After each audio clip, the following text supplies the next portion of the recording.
Oke, assalamualaikum warahmatullahi wabarakatuh. Perkenalkan nama saya Rizky Alfas Ramadhan dengan NIM 122140061.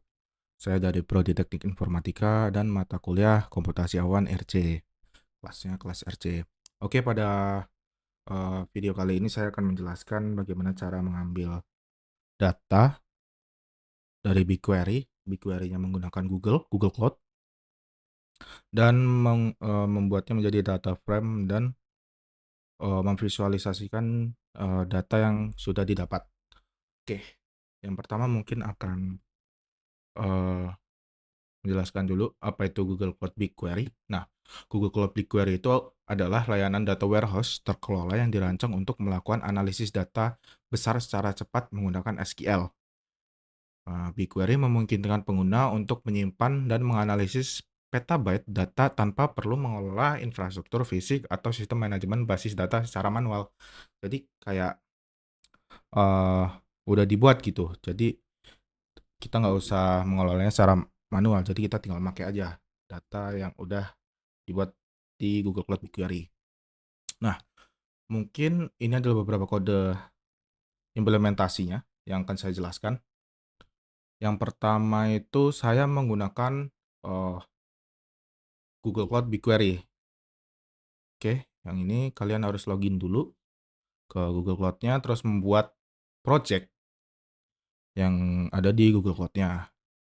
Terus yang pertama itu menginstal dependencies-nya, kita pip, Python Eee, install Google Cloud BigQuery.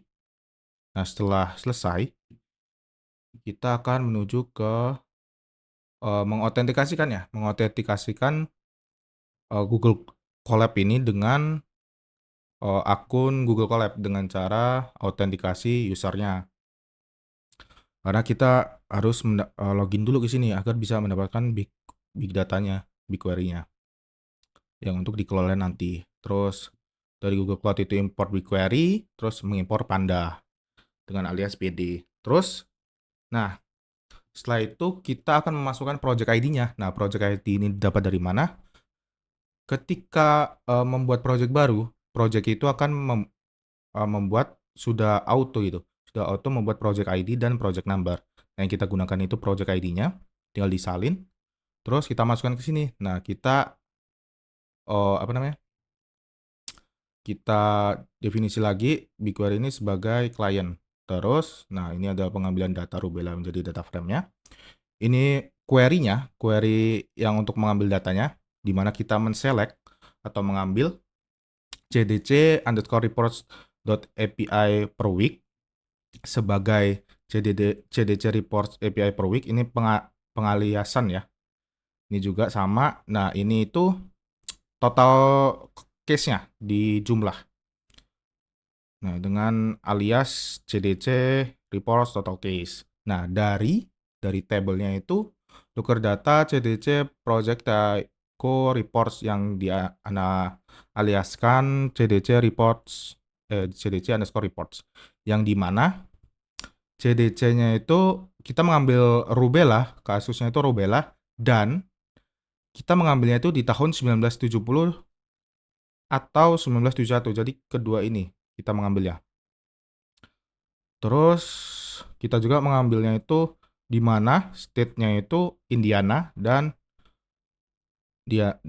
Indiana atau Washington. Terus di grup. Nah, terus setelah keambil tuh datanya, kita inisialkan, kita define menjadi variabel df dan dibuat ke data frame. Terus df head ini untuk apa? Kita df head ini digunakan untuk mengambil 5 data teratas. Ya, ya, ini ada 1, 2, 3, 4, 5, ada 5 data paling atas head-nya. Nah, ini sudah menjadi data frame ya, yang dimana fiturnya itu atau kolomnya itu ada cdc underscore reports underscore API per week. Ini terus cdc state-nya, ini Indiana, paling atas itu Indiana, terus ini total case-nya.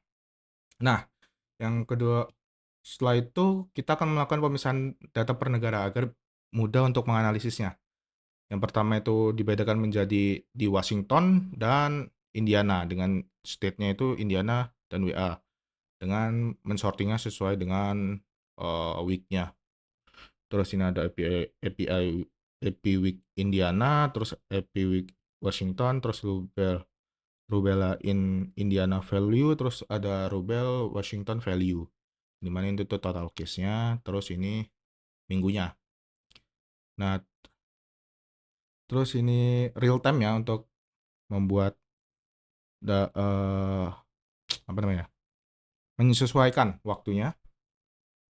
Terus langkah selanjutnya itu memvisualisasikan data rubella. Oke, mungkin kita menggunakan Matplot ya untuk memvisualisasikannya. Dan ini adalah hasil dari visualisasinya. Yang kita lihat itu ada peningkatan yang cukup tinggi pada minggu kedua di Washington, hingga 400 lebih kasus pada tahun 1970 sampai 1971. Terus total kasus per tahun per negara bagian itu yang paling tinggi itu ada di Washington. Nah, ini ada 4 data yang ditampilkan. Ada Indiana, terus Washington, terus year-nya itu 70 itu 1. Ini di Indiana totalnya itu pada tahun 70 itu 2038 totalnya. Terus di tahun 71 ada 2000 kasus. Nah, di Washington ini paling banyak ya, paling tinggi ya. Ada 4000 kasus lebih. Terus pada 71 ada 1453. Yang kita lihat ada penurunan ya di Washington ini yang secara signifikan. Nah, jika kita visualisasikan dengan bar chart dengan menggunakan library Matplot, ya menghasilkan seperti ini. Dan ada penurunan cukup signifikan ya dari Washington.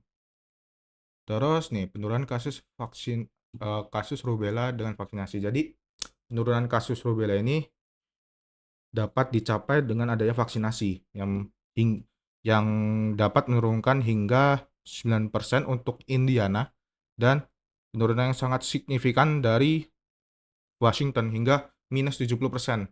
Yang kita visualisasikan menjadi seperti ini. Dan jauh banget ya dari 4.000 kasus hingga ke 1.453. Itu penurunannya hingga minus 70%.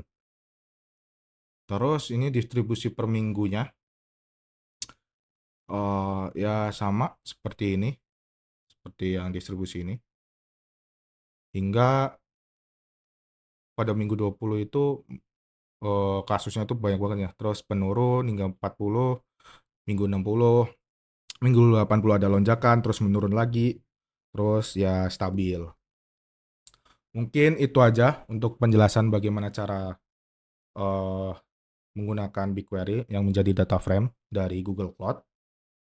Terus bagaimana cara memvisualisasikannya dengan Python dengan menggunakan library Matplotlib. Mungkin segitu saja. Terima kasih. Wassalamualaikum warahmatullahi wabarakatuh.